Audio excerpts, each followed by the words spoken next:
Oke, baik. Assalamualaikum warahmatullahi wabarakatuh. Izin memperkenalkan diri, nama saya Muhammad Surya dengan NIM 444-322-008 dari kelas 4A. Di sini saya akan mencoba menjelaskan bisnis model kanvas dari biskuit tepung tulang ikan bandeng. Kenapa saya memilih itu? Karena menurut penelitian, tepung tulang ikan mengandung banyak sekali protein yang baik untuk kesehatan tubuh, terutama untuk pertumbuhan bagi anak-anak. Alasan yang kedua, selain rasanya yang enak, biskuit yang terbuat dari tepung tulang ikan bandeng sendiri merupakan salah satu makanan pangan fungsional yang bisa dikonsumsi oleh seluruh kalangan. Baik, langsung saja. Di sini saya sudah membuat bisnis model kanvas atau BMC dari usaha biskuit yang terbuat dari tepung tulang ikan bandeng. Nah, di sini terdapat customer segmen, di mana segmen yang pertama adalah masuk Universitas Surang Tirtayasa, yang kedua dosen Universitas Surang Tirtayasa, dan yang ketiga masyarakat Provinsi Banten.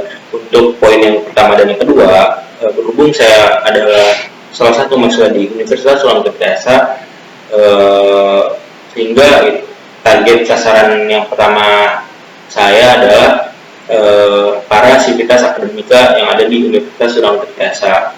Terus yang kedua untuk masyarakat Provinsi Banten, karena saya hidup di daerah Provinsi Banten, maka target sasaran saya yang selanjutnya itu masyarakat yang ada di seluruh Provinsi Banten, baik itu kalangan muda, kalangan menengah ataupun kalangan tua gitu. Kemudian adapun target-target berikutnya semoga bisa tercapai hingga ke seluruh masyarakat yang ada di Indonesia, bahkan internasional, skala internasional. Terus di sini terdapat customer relationship. Yang pertama yaitu memberikan promosi berupa potongan harga atau bisa dibilang diskon, karena masyarakat Indonesia itu sangat terbiasa dengan yang namanya diskon. Terus yang kedua mempertahankan kualitas produk, di mana untuk mempertahankan kualitas produk sendiri dari kami yaitu memberikan edukasi mengenai tata cara penyimpanan dan juga tempat untuk penyimpanan yang benar, mulai dari suhu, terus kemudian tempatnya seperti apa gitu. Terus yang ketiga melakukan inovasi produk. Nah, inovasi produk yang saya lakukan di sini adalah dengan memvariasikan rasa, mulai dari rasa coklat, rasa strawberry, rasa vanilla, dan lain sebagainya. Terus di sini ada pun channels. Nah, untuk yang pertama itu promosi secara offline berupa flyer ataupun poster, yang kemudian tujuannya adalah untuk disebar di kalangan mahasiswa Universitas Surang Tirtayasa dan juga dosen Universitas Surang Tirtayasa. Terus yang kedua promosi melalui media sosial, di mana promosi melalui media sosial ini aktif di Instagram, terus di WhatsApp maupun di Twitter, Facebook, dan lain sebagainya. Terus di sini terdapat channel yang ketiga itu bazar, di mana pada setiap ada kegiatan bazar pangan, di sini kami berupaya atau saya berupaya untuk ikut gitu dalam ikut andil dalam kegiatan bazar makanan tersebut. Terus yang terakhir itu marketplace, di mana marketplace di sini tuh ada Shopee, terus kemudian ada Tokopedia, ada Lazada, dan sebagainya. Terus ini terdapat revenue stream. Untuk revenue stream sendiri ini yang pertama dari kami itu mengandalkan modal pribadi, dan kedua itu omset dari penjualan. Jadi hasil dari keuntungan itu digunakan untuk produksi kembali gitu. Terus yang terakhir itu investor. Investor di sini kami berupaya untuk mencari investor yang sebanyak-banyaknya gitu, karena semakin banyak investor atau semakin banyak modal yang digunakan, maka produksi pun akan semakin banyak gitu. Terus ini terdapat value proportionis. Yang pertama tuh rasa dan tekstur yang unik. Nah, rasa dan tekstur yang unik di sini seperti yang kita ketahui banyak sekali ya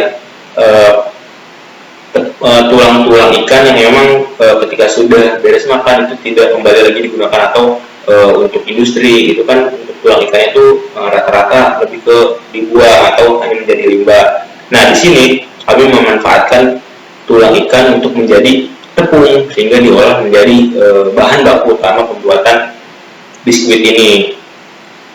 Sehingga menghasilkan rasa yang unik gitu, rasa yang unik, terus kemudian banyak sekali kandungan-kandungan protein ataupun kandungan vitamin yang terkandung dalam si tulang ikan bandengnya. Terus tanpa bahan pengawet.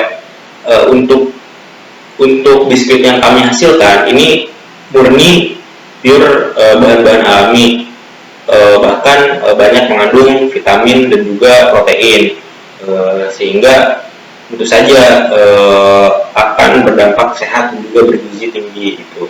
Terus yang kemudian bahan baku utama yang dapat digunakan keberlanjutan. Nah, bahan baku utama yang dapat digunakan keberlanjutan sendiri seperti yang saya jelaskan tadi ya, bahwasanya tulang ikan sendiri kan sangat sedikit sekali yang memanfaatkan tulang ikan ini. Maka di sini kami berinovasi untuk mengubah yang tadinya tidak bermanfaat tersebut menjadi hal-hal yang atau produk yang lebih bermanfaat gitu.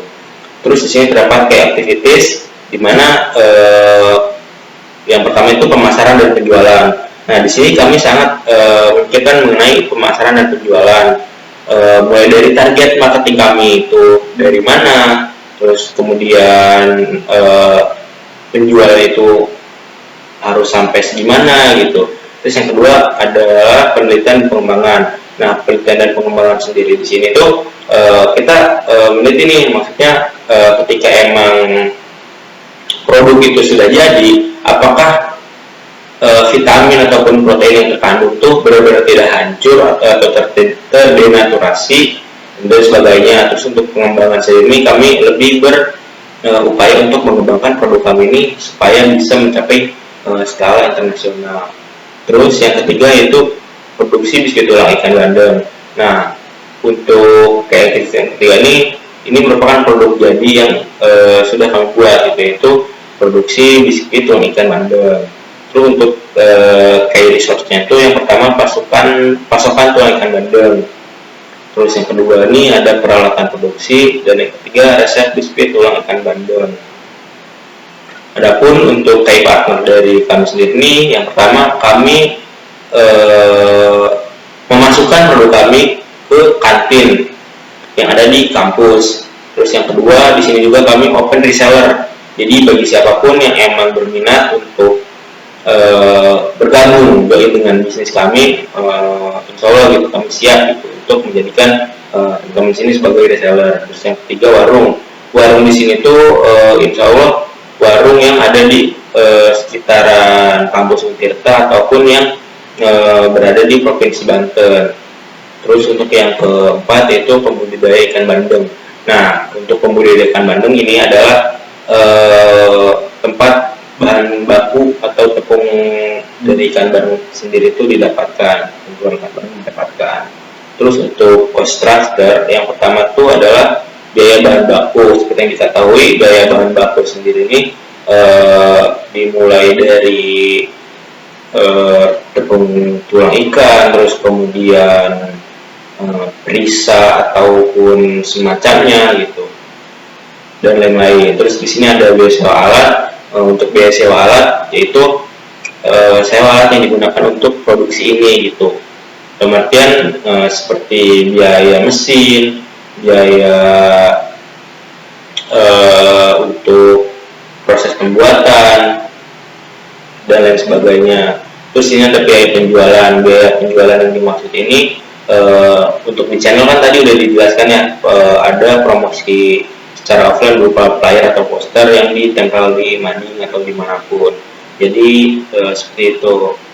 Oke, cukup sekian dari saya, kurang lebihnya mohon maaf. Wassalamualaikum warahmatullahi wabarakatuh.